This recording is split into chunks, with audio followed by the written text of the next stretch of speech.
4 पंक्तियों से बात शुरू करना चाहता हूं कि जवाब नहीं दोगे तो सवाल पैदा होंगे, जवाब नहीं दोगे तो सवाल पैदा होंगे, और समस्या नहीं सुलझाओगे तो बवाल पैदा होंगे।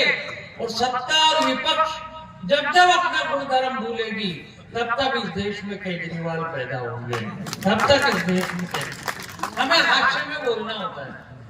अभी इन्होंने कहा 32-36 टुकड़ों में कट करके एक बच्ची आ गई। अब इसी बात को हास्य में कहें तो कैसे कहें? एक कांड हुआ निर्भया, पूरे देश में चर्चा मेरी, लोगों ने लाइटें लगाई, संजय जी, सुनील जी मोमबत्तियां ले लेके निकल गए।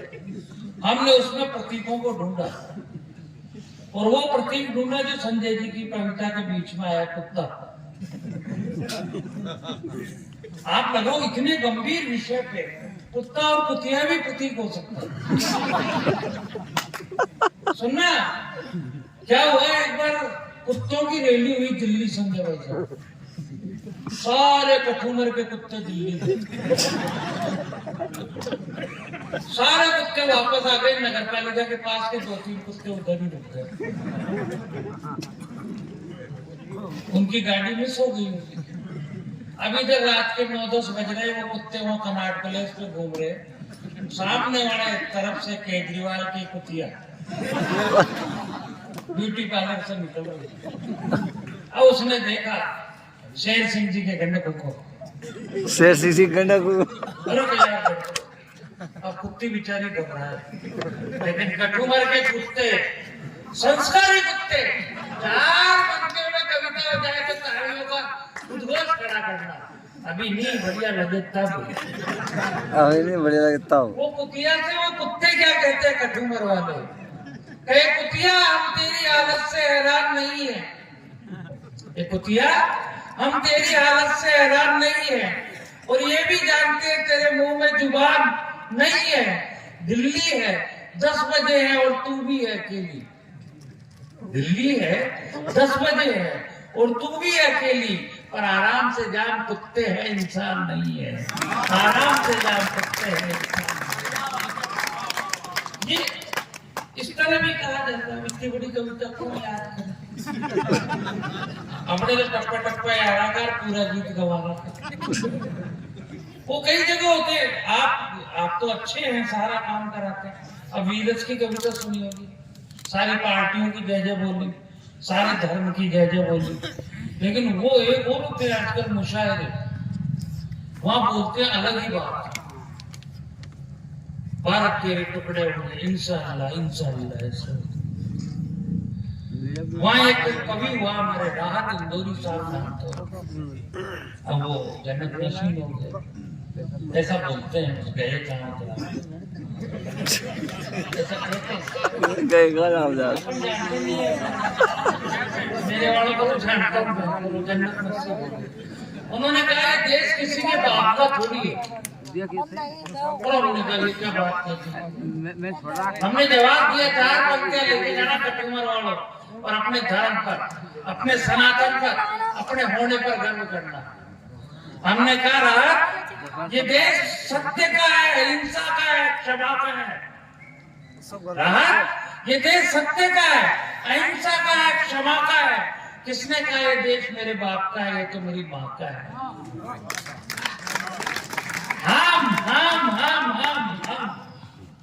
हम दोस्त के लिए दोस्त और दुश्मन के लिए कार कहलाते हैं। हम दोस्त के लिए दोस्त और दुश्मन के लिए कार कहलाते हैं। मरते हैं तब बाप के बेटे नहीं, माई के लाल कहलाते हैं। वाह वाह वाह। फिर भी तूने पूछ लिया बाप, तो हमारे बाप का परिचय भी ले जाए। सुनना 4 पंक्तियों में मेरी आदत में घुमा बुरा नहीं बोलता, मैं सीधा बोलता हूँ सटीक, और उसकी कोई काट हो तो बता देना कि मेरा बाप किसान था, मजदूर था, नेता था, व्यापारी था। मेरा बाप कौन था? इन्हीं में से कोई एक, किसान, मजदूर, व्यापारी, नेता, कर्मचारी, लेकिन उसके चेहरे पे गर्द नहीं था। मेरा पिता किसान था, लेकिन उसके चेहरे पे गर्द नहीं था। मैं आज तक हिंदू हूँ क्योंकि मेरा बाप नामर्द नहीं था, क्योंकि मेरा बाप नामर्द नहीं। और फिर भी पूछना चाहते हो क्या है हिंदू? तब सुनना, सनातन की बात करता हूँ बिना किसी दलगत राजनीति से ऊपर उठ करके। दल अथवा राम अथवा कृष्ण किसी दल के विषय वस्तु नहीं हो सकते, ये सबके लिए जरूरी है। राजीव गांधी का ताला खुलवाना, पीवी नरसिंह राव का गेट बंद करना और मोदी का मंदिर बनाना, ये तीनों एक दूसरे की कड़ी है। कोई अकेला किसी के बाप की आदत नहीं थी, राम जी आ जाते। राम जी के लिए सबका होना जरूरी था। एक बार कांग्रेस बीजेपी सबको एक तरह जाओ, अब इससे ज्यादा कवितागिरी तो मैं कर नहीं सकता, कांग्रेस वाले जितने भी हैं। तो हिंदू क्या है सर? वो सुनिए कि हमने हमने हमने हिंदुओं ने हमने महावीर के रूप में जैनियों को वर्धमान दिए हैं। हमने महावीर के रूप में जैनियों को वर्धमान दिए हैं। हमने वो जय भीम पढ़ा है ना। हमने बौद्धों को बुद्ध के रूप में सिद्धार्थ मान दिए हैं। और अरब से तो कुछ दर्जन मुसलमान आए थे केवल, अरब से तो कुछ दर्जन मुसलमान आए थे केवल।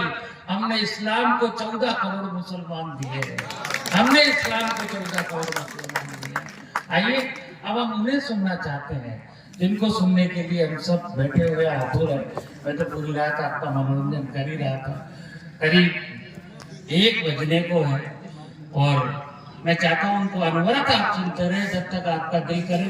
एक बार जोरदार ताली इन 4 पंक्तियों से बनाएं कि आइए उठो एक काम नेक कर दो, उठो एक काम नेक कर दो और जो भी कुछ शेष है उसे विशेष कर दो। जो उठो एक काम नेक कर दो, जो भी कुछ शेष है उसे विशेष कर दो। मैंने काव्य का शिवलिंग बना दिया है, विनीत उठो और इस पर अभिषेक कर दो, विनीत उठो और इस पर अभिषेक कर दो। जोरदार विनीत है। एक तो जिन लोगों को जाना है वो जा सकते हैं, लेकिन जो यहाँ मौजूद हैं वो बस 100% मौजूद रहे, मुझे अच्छा लगेगा।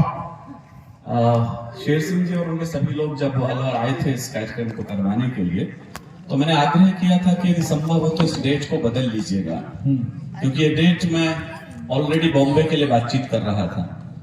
तो इन्होंने कहा नहीं, हमारे यहाँ डेट 12 तारीख को, उसके बाद अन्य लोगों की हमारी तिथियां तय हो गई है। सुनील भैया, ये बात मैं आपसे बांट रहा हूँ व्यक्तिगत, जो मैं उनसे इस दिन भाई साहब हमारे साथ गए थे वहां पर करता हूँ।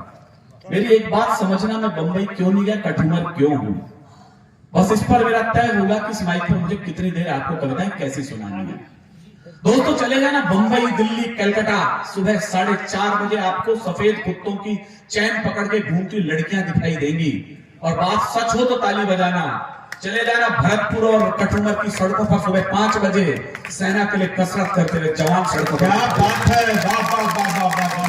ये धरती रण में दुश्मन का कोई एहसान नहीं रखती।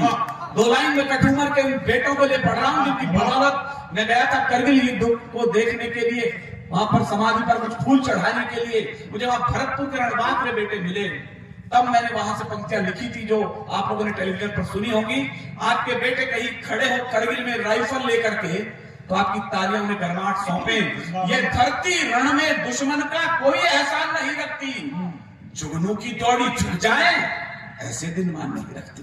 अगली लाइन पर आपके हाथ खुल जाए, मैं आपकी तरफ से पूरे भारत को बोल रहा हूं, ये धरती रण में दुश्मन का कोई एहसान नहीं रखती, जुगनू की दौड़ी झुक जाए ऐसे दिन मान नहीं रखती। और सीमा पर दुश्मन की जाकर जो माँ का दूध लजा आए, ये मिट्टी ऐसी कोई भी कायर संतान नहीं रखती। जाना चाहिए कि पीछे हम नए युग का यहाँ निर्माण करने चल पड़े हैं। मेरे साथ हो जाइए, 10-5 मिनट रहिए, कमीशन की अवधि इतनी बची है। ये हम नए युग का यहाँ निर्माण करने चल पड़े हैं, राष्ट्रभक्तों का खुला आह्वान करने चल पड़े हैं। और जब जको छिप लो मगर है अंत निश्चित ही तुम्हारा, बात फिर गांधी बोले संधान करने चल पड़े, बात फिर गांधी को संधान करने चल पड़े।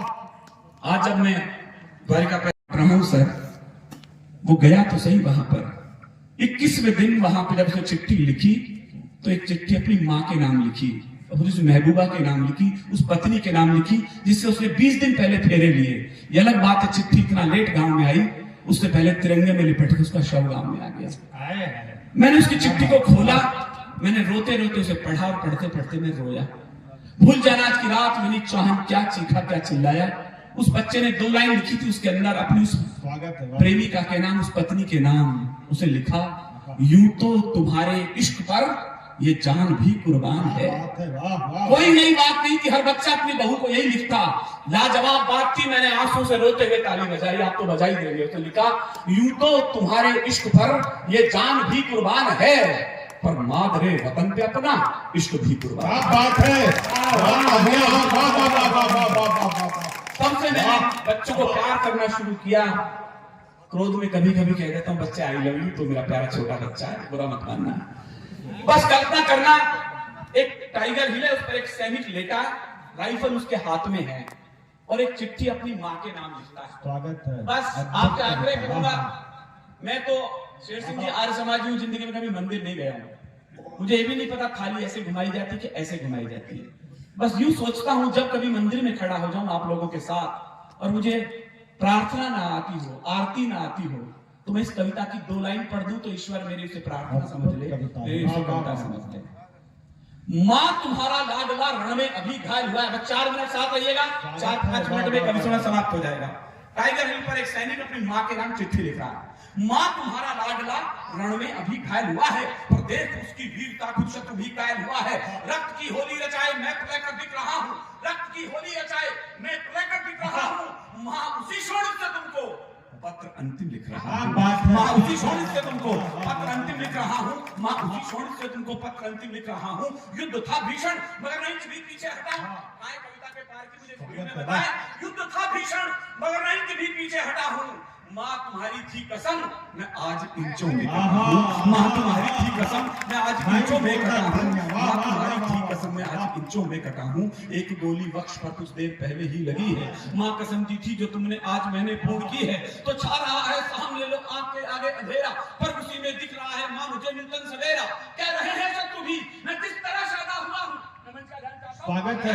शत्रु भी मैं किस तरह शादा हुआ हूँ, लग रहा है सिंहनी की कोख से पैदा हुआ। क्या बात है, वाह वाह। लग रहा है सिंहनी की कोख से पैदा हुआ हूँ। ये न समझो माँ कि मैं नींद लेने जा रहा हूँ, ये तो हर किसी ने कह दिया सैनिक निद्रा में खो गया। मैंने एक लाइन कुछ अलग कह दी हो तो मेरा मन रखने के लिए ताली बजाना। ये न समझो माँ कि मैं नींद लेने जा रहा हूँ, मैं तुम्हारी कोख से फिर जन्म लेने मैं तुम्हारा मैं तुम्हारी कोख से फिर जन्म लेने आ रहा हूँ। 2 पंक्ति पिता को लिखता है। मैं अच्छी तरह जानता हूँ राजस्थान में सर्वाधिक शहीद राजस्थान, हिंदुस्तान में सर्वाधिक शहीद राजस्थान ने दिए हैं। आप गर्व कर सकते हो भरतपुर डीग के ऊपर, राजस्थान में भी सर्वाधिक बेटे भरतपुर ने दिए। क्या बात है, वाह। ये बलिदानों की मिट्टी है, ऐसे ही नहीं सुबह खड़े हो। सैकड़ों पिताओं ने मुखाग्नियां दी अपने जवान बेटों को, सैकड़ों दादाओं ने मुखाग्नियां दी अपने पोतों को। आप सोच सकते हैं कैसा लगा होगा उस पिता को जिसे जवान बेटे की अर्थी उठाई होगी। 2 पंक्तियां सुनना आज की रात पत्रकार लोगों, जितनी भारी लगती है ये शेषनाग को धरती, मैंने रोते हुए लिखी है, आप रोते हुए सुन लीजिएगा। जितनी भारी लगती है ये शेषनाग को धरती, उतनी भारी लगी पिता को खुद बेटे की। क्या बात है, वाह। ये पीड़ा को जीना। मैं तुम्हें बचपन में पहले ही बहुत, किसी का बेटा किसी का भतीजा शहीद हुआ हो, मैं उस पिता के चरणों में लाइन रख रहा हूँ। मैं तुम्हें बचपन में पहले ही बहुत दुख दे चुका हूँ और कंधों पर खड़ा हो आसमां सर ले चुका हूँ। तुम सदा कहते न थे ये ऋण तुझे भरना पड़ेगा, तुम सदा कहते न थे ये ऋण तुझे भरना पड़ेगा। एक दिन कंधों पे मुझको ले तुझे चलना पड़ेगा, पर पिता ने भार अपना तनिक हल्का करना पाया। तुम मुझे करना क्षमा में पितृण को भरना। क्या बात है, क्षमा वाह। मुझे करना क्षमा में पितृण को भरना पाया। ओ पिता ये प्रश्न मुझको आज तक भी खा रहा है, आज भी यह सुख तुम्हारे कंधों पर ही। क्या बात है, बहुत खूब भाई। दोनों हाथ ऊपर उठाकर एक बार तालियां बजाएं कठुमर। बहुत सुंदर, वाह वाह वाह। आज भी यह सुख तुम्हारे कंधों पर ही जा रहा है। 2 पंक्ति भाई को लिखता है। हमारे गांवों में कहावत है सर, वो मेरा भाई थोड़ी है, वो तो मेरी बाई भुजा की ताकत खड़ी है बंदूक लेकर के। मेरे रस का बहुत प्यारा कवि अभय रीक यहाँ बैठा है, ये लाइन में उसे सौंपता हूँ। भाई कब याद आया, सुन अनुज रणवीर गोली बाह। प्यारे बच्चों में अभिभूत हुई लाइन को सुनाते समय भाई कब याद आता है। सुन अनुज रणवीर गोली बाह में जब आसम आई, वो मेरी बाई भुजा उस वक्त तेरी याद आई। क्यों याद आता है, वो मेरी बाई भुजा उस वक्त तेरी याद आई। मैं तुझे बाहों से अब आकाश दे सकता नहीं हूँ, बचपन में खिलाया होता है। मैं तुझे बाहों से अब आकाश दे सकता नहीं हूँ, लौट कर भी आऊंगा विश्वास दे सकता नहीं हूँ। पर अनुज विश्वास रखना, अब आपके ताली उठे, पर अनुज विश्वास रखना, मैं नहीं तक कर पड़ूंगा। तुम भरोसा पूर्ण रखना, सांस अंतिम तक लड़ूंगा। तुम भरोसा पूर्ण रखना, सांस अंतिम तक लड़ूंगा। तुम भरोसा पूर्ण रखना, सांस अंतिम तक लड़ूंगा। अब तुम्ही को सौंपता हूं, बस वही का ध्यान रखना। एक ही लाइन आंसुओं की है, एक भी आंसू छलके उसे छलकने दीजिएगा। अब तुम्ही को सौंपता हूं, बस वही का ध्यान रखना। जब पड़े उसको जरूरत वक्त पर सम्मान करना। तुम उसे कहना कि रक्षा पर्व जब भी आएगा, भाई अंबर में नजर आशीष देता। भाई अंबर में नजर आशीष देता आएगा। मैं अंतिम लाइन पत्नी से लेता है और विदा हो जाता है। मुझे भी विदा करें। अंतिम लाइन सैनिकों के नाम, पत्नी के नाम जिससे उसने फेरे लिए। अंत में तुमसे प्रिय मैं आज भी कुछ मांगता हूं। मैं तमाम बुद्धिजीवी लोगों की बुद्धि को आमंत्रित कर रहा हूं, तर्कों को आमंत्रित कर रहा हूं। 3 शर्तें रखी उसने अपनी पत्नी के सामने कि मैं मर जाऊं तो ये काम करना मत छोड़ना। याद रखना, इस देश में यदि किसी का पति चला जाए, ये 3 शर्तें वो नहीं निभा सकती, लेकिन वो सैनिक की पत्नी है तो उसने उम्मीदें पाली है। मैं आपका ध्यान चाहता हूं। अंत में तुमसे प्रिय मैं आज भी कुछ मांगता हूं, है कठिन देना मगर निष्ठुर हृदय को मांगता हूं कि तुम अमर सौभाग्य की बिंदिया सदा माथे सजाना। संभव नहीं है, लेकिन क्यों संभव है। तुम अमर सौभाग्य की बिंदिया सदा माथे सजाना, हाथ में चूड़ी पहनकर पांव में मेहंदी रचाना।